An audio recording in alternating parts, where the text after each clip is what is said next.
తప్పు మాట్లాడాలి అని అడిగారు. నీలో ఉండిపోయి విద్య నశించి నువ్వు మరణించే కన్నా నీ ఆయుర్దాయము తగ్గిపోయినా నువ్వు 10 మందికి బోధ చేసి జీవితాన్ని విడిచిపెట్టే, దానివల్ల నువ్వు ధన్యుడవైపోతావు. కాబట్టి త్యాగముతో జీవించు, స్వార్థముతో బ్రతకవద్దు. కాబట్టి సరస్వతి ప్రవాహము అది ప్రవహించాలి, ఒకరి నుండి ఒకరికి ప్రవహించి వెళ్ళిందా ఉపయుక్తమవుతుంది. ప్రవహించలేదా ఎవ్వరికీ పనికిరాలేదు. గోదావరి ప్రవహించిందా కొన్ని వేల ఎకరాలు సాగుతాయి, కొన్ని లక్షల మందికి దాహం తీరుతుంది. గోదావరి ఒక్కచోట ఉండిపోయిందా కొన్ని లక్షల మందికి అన్నం దొరకదు, కొన్ని కోట్ల మందికి నీళ్లు దొరకవు. ప్రవహించాలి జ్ఞానం, ప్రవహించాలి తనలో ఉన్నటువంటి ప్రజ్ఞ. కాబట్టి దానికి సరస్వతి అని పేరు. శ్రీ, వాణి, గిరిజ ఈ మూడు శక్తులు. లక్ష్మి సంపద, భోగము, అనుభవించగలిగినటువంటి దారుఢ్యం. కాబట్టి ఈ మూడు ఏవైతే ఉన్నాయో ఈ మూడిటిని 3 మూర్తులు తమ శరీరములలో 3 చోట్ల ధరించి ఉన్నారు. ఎక్కడెక్కడ? వక్షో ముఖాంగేషు. శ్రీ లక్ష్మిని వక్షో గుండెల్లో పెట్టుకున్నాడు ఒక ఆయన.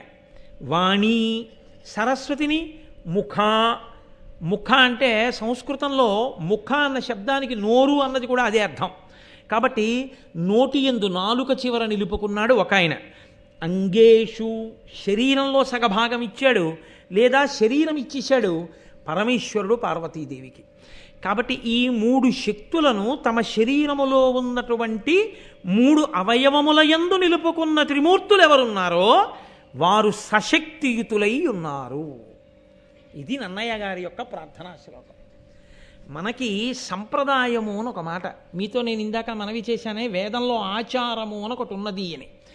పూజ చేసేటప్పుడు శక్తియుతుడైన పరమాత్మనే పూజ చేస్తాం. అందుకే రాముడికి కూడా రాముడిగా పూజ లేదు, శ్రీరాముడిగా పూజ. ఆ శ్రీకారంతో కలవాలి. నారాయణుణ్ణి నారాయణుడిగా, లక్ష్మిని లక్ష్మిగా పూజ చెయ్యం మనం.